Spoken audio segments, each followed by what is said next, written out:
Hello my dear students, आज हम कुछ इंटरेस्टिंग टॉपिक पढ़ने जा रहे हैं जिसका नाम है संधि। इंग्लिश में इसका मतलब है जॉइनिंग। संधि का ऐसे शाब्दिक अर्थ होता है जुड़ना। ठीक है, क्या जुड़ेंगे उसको क्या कहेंगे? संधि कहेंगे। अब क्या जुड़ना है वही इसमें इस चैप्टर में हम लोग सीखेंगे। सबसे पहले हम एक एग्जाम्पल लेते हैं। ये पिक्चर है किसका? पर्वत का। पर ये कौन सा पर्वत है? मान लिया ये हिमालय पर्वत है ना। अगर हिमालय शब्द को हम दो मतलब इसको तोड़ते हैं तो कौन से दो शब्द निकलेंगे इसमें? हिम प्लस आलय। ठीक है, क्या? हिम प्लस आलय। तो अच्छा, इससे पहले वाले वीडियो में मैंने आपको पढ़ाया था वर्णमाला और शब्द। ठीक है, ये क्या है? हिम एक शब्द है, आलय क्या दूसरा शब्द है। ये चीज समझ में आया आपको? तो अब इससे पहले मैंने पढ़ाया था आपको एक वीडियो में वर्ण। तो वर्ण हम लोगों ने पढ़े थे, स्वर्ण वर्ण, व्यंजन वर्ण, इन सब के बारे में हम लोगों ने पढ़ा था। तो उसी से रिलेटेड ये है, इसीलिए मैंने आपको कहा था वो वीडियो जरूर से देखना है। आपको दोबारा अगर नहीं समझ में आया तो अच्छे से देखना है। तो अब इसका वर्ण विच्छेद करोगे आप। हिम का वर्ण विच्छेद करोगे तो क्या निकलेगा? लास्ट लेटर ही। इसका म को अगर म में से स्वर वर्ण अगर अलग कर देते हैं तो कौन सा वर्ण रह जाता है इसमें? अ। ठीक है, वैसे ही इसका पहला, इसका अंतिम और इसका पहला वर्ण, ठीक है, आ प्लस ल। इन दोनों से मिलकर क्या बन गया? ये आ बन गया। मतलब आप डेफिनेशन कैसे बना सकते हो संधि की? कि दो शब्द, जब दो शब्द आपस में मिलते हैं तो पहले शब्द का अंतिम वर्ण और दूसरे शब्द का पहला वर्ण, ये डेफिनेशन आप खुद ही बना सकते हो। ठीक है ना? कैसे? पहले वर्ण का अंतिम स्वर और दूसरे वर्ण का पहला स्वर जब आपस में या परस्पर मिलकर विकार उत्पन्न करते हैं, मतलब कोई परिवर्तन आता है, उसे ही हम संधि कहते हैं। यहाँ पे अ और आ मिलकर क्या बन गया? आ। तो नया शब्द हमारे पास क्या हो गया? ही और माँ किसको पूरा? माँ को, ये जो आ है ये माँ को पूरा करेगा तो ही माँ हो गया और ये एज इट इज रह गया लय, हिमालय। ठीक है ना?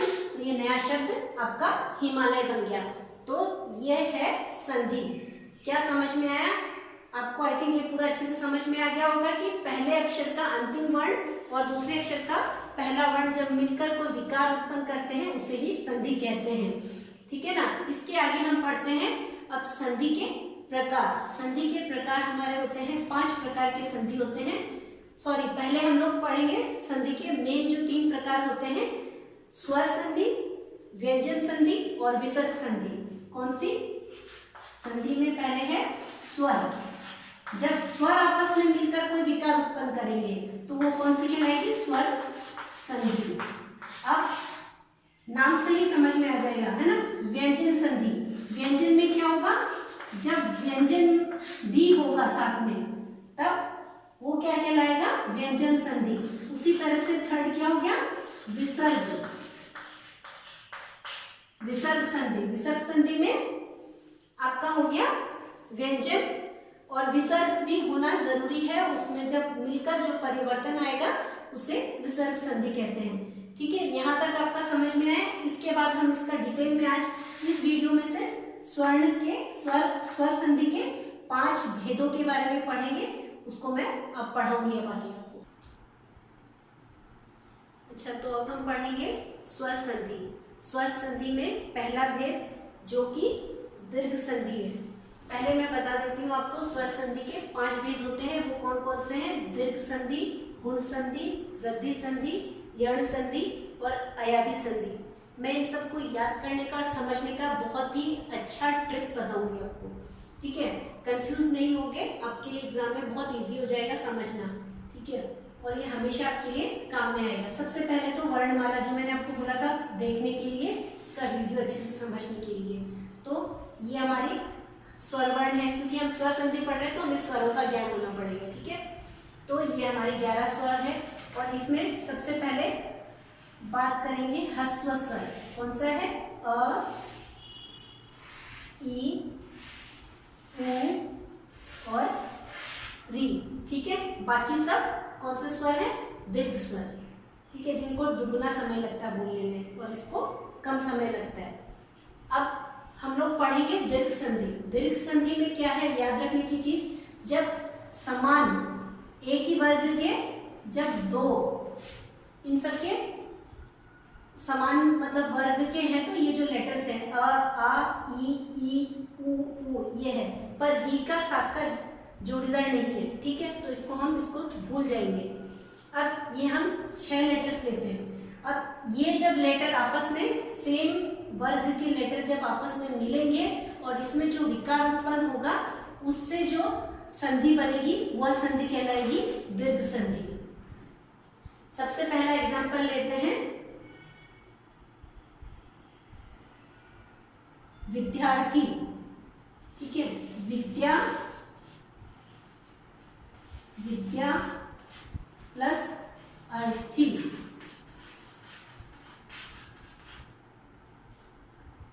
इसका पहला इस फर्स्ट शब्द का अंतिम लेटर क्या है? आ, और इसका क्या है? पहला अक्षर अ। दोनों ये दोनों समीपवर्ती एक ही वर्ग के लेटर हैं, तो इन दोनों के क्या बनेगा? इन दोनों के इसमें विकार उत्पन्न होकर दीर्घ ही स्वर बनेगा। तो कौन सा है दीर्घ इसमें? ये वाला दूसरा वाला दीर्घ है, तो ये आ बनेगा। और इसी तरह से आ और आ भी मिलेगा तो क्या बनेगा? आ बनेगा, ठीक है। और अ प्लस आ भी मिलेगा तो क्या बनेगा? आ ही बनेगा। तीनों कंडीशन में आ ही बनेगा। इसी तरह से इन दोनों में भी यही नियम लागू होगा। तो इसमें आ और अ मिल गया तो क्या बन गया? नया शब्द विद्यार्थी, ठीक है, ये आपका नया शब्द बन गया। आई थिंक ये समझ में आएगा। बहुत इजी तरीका है, इसमें जरा सा भी कंफ्यूज होने वाला कोई बात नहीं है। इसी तरह से आपके कई सारे एग्जाम्पल आप खुद मुझे 5-5 एग्जाम्पल खुद लिख के दिखाओगे, ठीक है। तो ये टॉपिक खत्म हुआ, आगे बढ़ते हैं गुण संधि के लिए। तो अब हम पढ़ेंगे यण संधि, जो कि स्वर संधि का दूसरा भेद है। सॉरी, यण नहीं, गुण संधि। इसमें क्या है, आप हम लोगों ने ये फर्स्ट जो लेटर्स है स्टार्टिंग के लेटर्स, इसी से रिलेटेड हम लोगों ने संधि पढ़ी थी जो कि दीर्घ संधि थी। अब इसी में गुण संधि। अब इतना ध्यान रखना है आपको कि ये जो पहले 2 लेटर्स हैं अ और आ, ये जब 2 लेटर हैं इनके सामने अगर ई या ई आ जाता है तो इन दोनों इनके मिलने से क्या बनेगा? ए। और अ और आ के सामने अगर ये 2 लेटर उ और उ, इसमें से कोई भी अगर 2 लेटर आता है तो क्या बन जाएगा? ओ। इसी तरह से हम आगे बढ़ते हैं री। री के सामने अगर आ के सामने अगर री आ जाए तो अर बन जाता है। इतना सा याद रखना आपको, ए, ओ और अर, ठीक है, ये आपको याद रखना है। ए, ओ, अर बन जाता है। ये 2 लेटर के सामने या तो ये या ये आएगा, ये 2 लेटर के सामने ये तो ये और ये आएगा, या तो इन 2 लेटर के सामने ये आएगा। तो क्या बनेगा? सीरियली बनेगा, बट हाँ ये दोनों मिलने से ओ नहीं बनेगा। ये दोनों अगर आता है तो ए ही बनेगा, और उ आने से ओ ही बनेगा, और नी आने से अर बनेगा। यहाँ तक समझ में आया? मैं एग्जाम्पल देके आपको समझाती हूँ। इसमें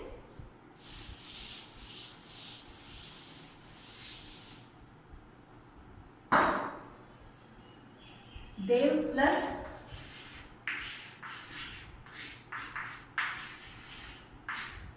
इंद्र, आप न को इस तरह से लिख सकते हो या बिंदी भी लगा सकते हो। तो इसका अंतिम लेटर क्या है? अ।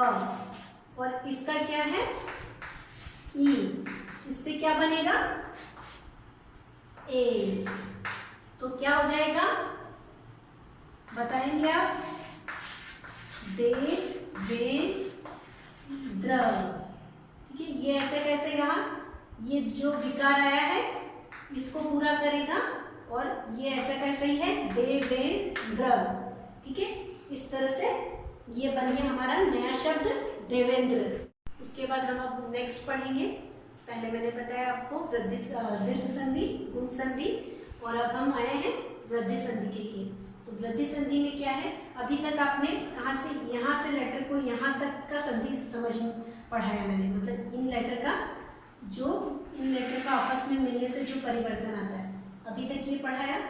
ठीक है, अब उसके बाद पढ़ेंगे हम अब आ के सामने अब ये जो 4 लेटर हैं ये आएंगे तो क्या परिवर्तन होगा और किस तरह से परिवर्तन होगा। जैसा कि नाम से वृद्धि, वृद्धि का मतलब बड़ा है ना।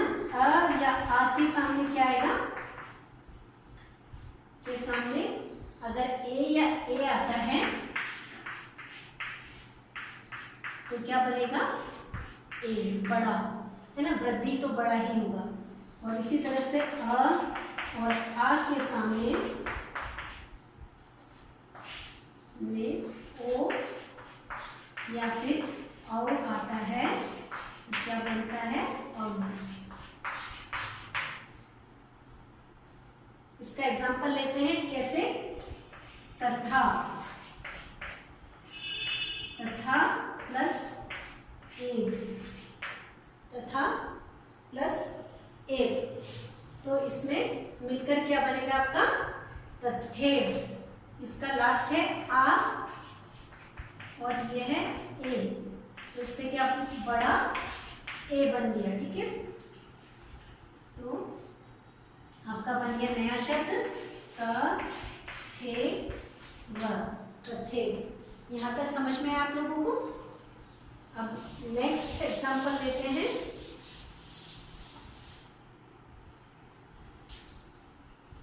नेक्स्ट एग्जांपल है जल प्लस ओर। इसमें क्या है? अंतिम लेटर अ। इसका पूरा करके दिखाती हूँ। ज, ठीक है, और ये पहला ओ और ध। ठीक है, इस ये दोनों मिलेंगे तो क्या बनेगा? बड़ा और। अब ल के साथ अगर ओ मिलेगा ये ल को पूरा करेगा तो ज, लो, ध, जलो। ये आपका वृद्धि संधि का एग्जाम्पल है। समझ में आया थी? आगे बढ़ते हैं यण संधि के लिए।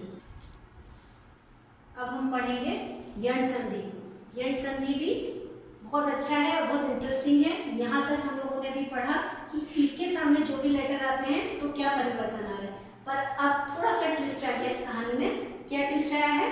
ये ट्विस्ट है कि यहाँ से ई और ई और ऊ और वी के सामने जब कोई शब्द आएगा, कोई भी, चाहे ये हो, चाहे ये हो, चाहे ये हो, चाहे ये लेटर हो, चाहे ये लेटर हो, चाहे ये लेटर हो, तो क्या आएगा परिवर्तन? बताती हूँ। ई और ई के सामने आएगा तो क्या बनेगा? य। और ऊ के सामने आएगा, बस ये चीज याद रखने का, थोड़ा सा तो याद करना ही पड़ेगा। इसको अगर इससे मिलेगा तो व, और री से तो याद रखना ऐसे भी आसान है क्योंकि री से र का उच्चारण अपने आप में आता है, तो इससे क्या होगा? र। ठीक है, तो ये बनेगा र। यहाँ तक समझ में आया? अब किस तरह से क्या रिएक्शन होता है इस कहानी में, क्या आता है ट्विस्ट, वो देखो। अति प्लस अधिक। अति का, इसका पहला शब्द का अंतिम वर्ण क्या है? ई।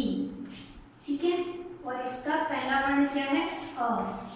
तो ई और अ मिलकर हम लोगों ने क्या बताया? ई के सामने कोई भी लेटर आएगा, कोई भी दूसरा लेटर आता है तो क्या बनेगा? य। ठीक है, तो अब क्या होगा? अ, इसका जो अ और त तो यही रहेगा, ठीक है, और यह इसको पूरा करेगा तो अत्य, और ये इससे मिल चुका है और यह बन चुका है, तो इसके बाद का क्या बचा है, धिक। तो अत्यधिक, क्या शब्द बना, अत्यधिक। समझ में आया यहाँ तक? नेक्स्ट एग्जाम्पल को समझते हैं, प्रति प्लस एक। अब मैंने कहा था कि ई के सामने कोई भी दूसरा लेटर है। अब ई के सामने क्या आया है, ए आया है, पर ए आने से क्या है, बनेगा तो य, पर ए का मात्रा कौन सी होती है, ये। समझ में आया? तो ये क्या हो जाएगा, ये बन जाएगा। ये चीज बात ध्यान रखने की, अगर ई के सामने ऊ आ जाता है, सपोज ई के सामने क्या आ जाता है, ऊ, तो क्या बनेगा, यू, और बड़ा ऊ होने से क्या होगा, ये यू। इस तरह से होगा। इतना सा बात ध्यान रखने का है। तो इसका क्या बनेगा, प्रति प्लस एक। आप लोग बता नहीं सकेंगे, जरूर से बताने सकेंगे। क्या बनेगा, प्र त आधा त, ये क, प्रत्येक। समझ में आया? ये क्लियर हुआ? यहाँ पर लिख के दे देती हूँ मैं, आपको नहीं दिख रहा होगा। प्रत्येक किस तरह से, फिर से समझना। प्र त, इसको अगर शब्द का विच्छेद करना आना बहुत जरूरी है आपको। शब्दों का वर्ण विच्छेद जो मैंने चैप्टर 1 में पढ़ाया था, वो आने से ही समझ सकोगे। इसका विच्छेद करने पर अंतिम लेटर क्या होगा, ई होगा, और उससे पहले वाला लेटर क्या होगा, आधा त। तो आधा त और ये, तो ये मिल गया प्रत्येक, और क जो है ये ऐसा कैसे मैंने लिख दिया है, प्रत्येक। ठीक है, अब आगे बढ़ते हैं। ई के सामने क्या आया है, आ, तो क्या बनेगा, यह तो बनेगा ही, पर इसमें आ है तो आ हो जाएगा। तो अब कोई बताएगा क्या बनेगा, इत्यादि। ई आधा त, ये तो बन गया क्या, या, और दी ऐसा कैसा रह गया, इत्यादि। समझ में आया यहाँ तक? इसका अंतिम ये इस तरह से देखिए, प्लस इसका मैं पूरा विच्छेद करके दिखा रही हूँ, और यहाँ का पहला प्लस डी, तो ये दोनों मिल रहे हैं, और इन दोनों से क्या बन रहा है, या, जो कि मैंने यहाँ पे लिखा है। इसका ये लेटर और ये लेटर को ऐसे कैसे, जो शुरू में लिख दिया, जो बाद में लिख दिया। ठीक है, इसी तरह से ऊपरी प्लस उक्त, ये अपने आप करोगे, मैं नहीं करा रही हूँ, आप खुद करोगे कॉपी में, और मेरे को कमेंट बॉक्स में लिख के भेजोगे। ठीक है, और इसी तरह से कोई भी एग्जांपल आते हैं तो अपने आप से कोशिश करोगे। आगे बढ़ते हैं, लास्ट स्वर संधि का लास्ट भेद, जो कि क्या है, अयादी संधि। अब हम इसका लास्ट भेद अयादी संधि, उसके बारे में पढ़ेंगे। ठीक है, अभी तक जितने भी लेटर्स थे, यहाँ तक के लेटर्स में आपस में जो मिलने से परिवर्तन आया वो पढ़ा। अब है ये लास्ट 4 लेटर, ए ओ औ। अब इनके सामने अगर कोई लेटर आता है तो क्या बन जाता है, इसके सामने अगर कुछ भी लेटर आता है तो आई बन जाता है, और ए के सामने आने से आई, और ओ के सामने आने से अव, और ओ के सामने आने से आओ। यहाँ तक समझ में आया? इसके बाद एग्जाम्पल से समझते हैं। यह है शे प्लस अन, तो इससे क्या बनेगा, क्या है, ये लास्ट का लेटर क्या है, श के बाद क्या है, ए, ये वाला लेटर। ठीक है, अब यहाँ का क्या है, अ और न। अब इन दोनों में मिलकर क्या बनना चाहिए, नियम के हिसाब से आए। ठीक है, ये यहाँ तक ठीक है। अब श को कौन पूरा करेगा, आ पूरा करेगा, तो ये क्या बन जाएगा, शा